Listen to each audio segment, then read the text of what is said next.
Special update পাওয়ার জন্য subscribe করে bell আইকনে ক্লিক করতে ভুলো না। ফুলসজ্জার খাটের ফুলগুলো দেখে কুমকুম ভয় পেয়ে গেলে ঈশান সব ফুলগুলো সরিয়ে দিয়ে কুমকুমকে বলে, আসলে খাটে ফুল থাকলে না আমার ঠিকঠাক ঘুম আসে না। আর কুমকুমকে বলে, চলো কুমকুম শুয়ে পড়ো।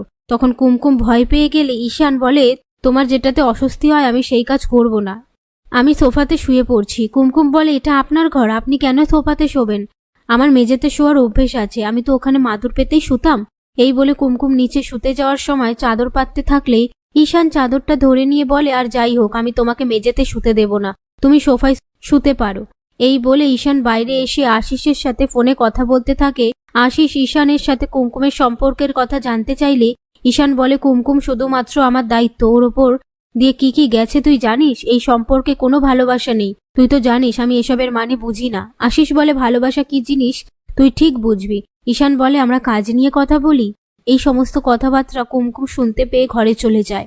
ওদিকে ঈশানের মা ঠাকুরের ঘরে এসে প্রতিজ্ঞা করে কুমকুমকে বাড়ি থেকে তাড়িয়ে শার্লিকে ঈশানের বউ করে আনবে, আনা না পর্যন্ত আমি শান্ত হব না। পরের দিন কুমকুম ঘুম থেকে উঠে দেখে ঈশান সারা রাত ঘরে আসেনি। তারপর বাইরে গিয়ে দেখে বারান্দায় ঈশান সোফার মধ্যে শুয়ে আছে।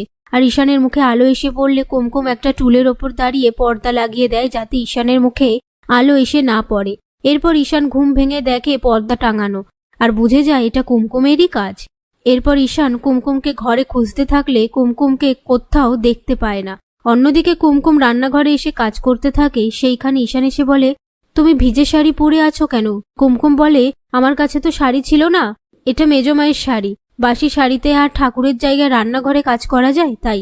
ঈশান বলে, তাই বলে তুমি ভিজে শাড়ি পরে থাকবে? আমারই ভুল, আমার খেয়াল রাখা উচিত ছিল। এই নিয়ে তারা কথা বলতে থাকে। সেই মুহূর্তে ঈশানের মেজমা সেখানে এসে জানতে পারে কুমকুম ভিজে শাড়ি পরে আছে। ঈশান কুমকুমকে একটা শাড়ি দিতে বললে ঈশানের মেজমা ঘরের দিকে চলে যায় কুমকুমের জন্য শাড়ি আনতে। তারপর ঈশান কুমকুমকে বলে, চলো আমরা বেরোবো। কুমকুম বলে, এ কাজ আপনি ভুলেও করবেন না। ঠিক তখনই ঈশানের আম্মা এসে বলে, দুজনে মিলে কি বকম বকম হচ্ছে? ঈশান বলে, কুমকুমকে আমি শাড়ি কিনে দেব বলছি, ও রাজি হচ্ছে না যেতে। এই কথাটা অঙ্কিতা এসে শুনে নেয়। আর ঈশানের আম্মা বলে, ভাইসোনা ভুলটা কি বলেছে? কুমকুম নতুন বউ, ওকে সব রঙের শাড়ি কিনে দিবি, ঠিক আছে? পাশ থেকে ঈশান বলে, আম্মা বলে দিয়েছে নতুন শাড়ি কিনে দিতেই হবে কুমকুমকে। এই বলে সেখান থেকে চলে গেলে ঈশানের আম্মা কুমকুমকে বলে, ওভাবে ভেঙে পড়লি কেন তুই? শোন, এবার থেকে এই বাড়িতে লাল টুকটুকে বউ সেজে ঘুরে বেড়াবি, কেমন? মনে থাকে যেন।